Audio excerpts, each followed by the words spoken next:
阿天吧，我那下从哪来，从我背面，等你见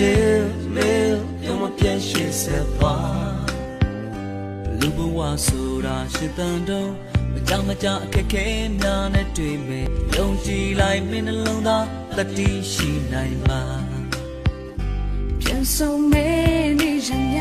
အချို့ကရည်တွက်ထားကြမယ်ဒုက္ခပါမြေအနာဂတ်တွေလာ